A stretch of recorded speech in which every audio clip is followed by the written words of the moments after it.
예, 다시는 미스터 피자를 사 먹지 않겠다. 우리도 불매운동으로 갑질을 해보자.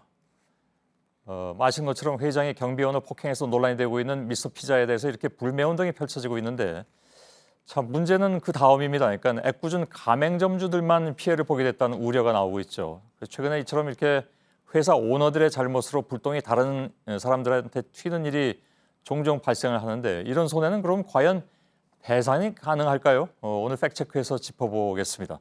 김필규 기자. 예. 이렇게 기업 회장들, CEO들이 이렇게 문제, 소위 이제 오너 리스크라고 하죠. 예.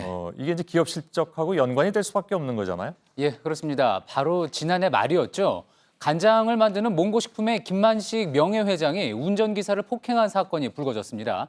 그러면서 이후 주문량이 확 줄면서 올 1월에는 생산량 자체가 절반 수준이 된 걸로 알려졌고요. 엄청난 타격이었네요. 예, 그렇습니다. 예. 그러면서 또 이보다 앞서서는요. 2011년 생활용품 업체인 피존 이윤재 당시 회장이 청부 폭력을 지시한 게 알려지면서 원래 50%에 가까웠던 섬유유연제 시장 점유율이 20%대로 떨어졌습니다. 이것도 절반 이상 떨어졌군요. 그렇습니다. 예. 미스터 피자 역시 마찬가지여서요. 최근 실적이 부진한 탓도 있지만 사건이 불거진 이후에 주가가 더 급락을 하면서 하루 만에 시가총액 100억 원이 사라졌고요. 예. 역시 오늘도 하락세를 이어갔습니다. 예. 그렇다면 이로 인해서 피해를 본 사람들이 이제 해당 오너에게 책임을 물을 수 있는 게 과연 이제 가능하냐? 예. 이게 핵심일 텐데 어떻게 봐야 됩니까? 일단은 이제 개인 일탈로 주가가 떨어진 게 보이니까요. 먼저 주주들의 손해를 생각해 볼 수가 있을 겁니다. 예. 실제로 2014년 한화의 김승현 회장이 배임 행위로 유죄 판결을 받은 뒤에요. 소액 주주들이 이 한화의 신뢰가 떨어져서 주가도 급락해서 그래서 우리가 손해를 봤다라고 해서 손해배상 소송을 낸 적이 있습니다. 예. 하지만 그때 이제 재판부는요. 이런 거는 간접 손해고 또 간접 손해에 대해서는 상법상 손해배상을 청구할 수 없다고 결정을 내렸는데요. 예. 미국의 경우에는요. CEO에게 이제 주주에 대한 충실 의무라고 해서 이 의무를 상당히 강조해서요. 이런 경우 책임을 지우는 경우가 많은데요. 한국은 그렇지 않다는 게 전문가들의 설명이었습니다. 예. 근데 그 가맹점주들은 간접 손해가 아니라 사실 직접 손해다. 예. 이렇게 얘기할 수 있는 거 아니겠습니까? 그래서 좀 다른 기준을 적용해 볼 수 있는 건 없습니까?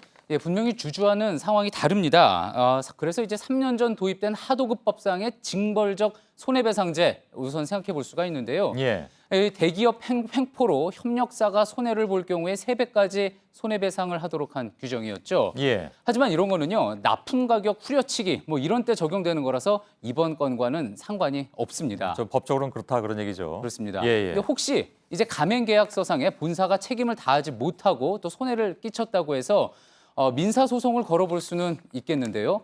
하지만 이마저도 쉽지 않을 거라는 게 전문가들 이야기였습니다. 예. 직접 한번 들어보시죠. 오너가 지금 한 행위는 회사 업무상 행위라고 보기 좀 어렵지 않습니다. 개인적 일탈이 많잖아요. 업무법이 내에 있어야 되고 정식 업무 범위가 아니더라도 외형상 보면 업무 범위 내에 있어야지 추궁을 할 수 있는데 다 그런 게 인정된다 하더라도 이제 내가 입은 손해 입증이 사실 상당히 어렵겠죠. 예. 이거 오늘은 진행하면서 점점 좀 답답해지는 그런 느낌이 드는데 현행법상으로만 보자면 이런 예. 그 오너의 일탈로 인한 가맹점주들의 손해 이거는 보상받기가 쉽지 않다는 결론인가요? 그러면? 예, 어떤 브랜드 이미지 실추로 인한 손해 그렇게 법상으로는 받기 힘들다는 거고요. 예. 자, 그런데요. 경영학 월간지인 이제 하버드 비즈니스 리뷰를 보면은요. 전 세계 100대 CEO를 소개하는 기사에서요. 회사의 이미지를 개선하거나 혹은 또 반대로 망치는 데 있어서 가장 중요한 요인이 바로 CEO다 이렇게 정의를 한 바 있습니다. 예. 지금 미스터 피자 가맹점주들은 자신들이 대신 사과할 테니까 제발 소비자들이 불매운동은 하지 말아달라 이렇게 거리로 나와서 호소를 하고 있는데요. 예. 배상 책임은 피할 수 있더라도 순간 저지른 그 행동의 파급력이 얼마나 큰지 지금 갑의 자리에 있는 많은 분들 기억을 해야겠습니다. 예. 팩트체크 김필규 기자였습니다. 수고했습니다.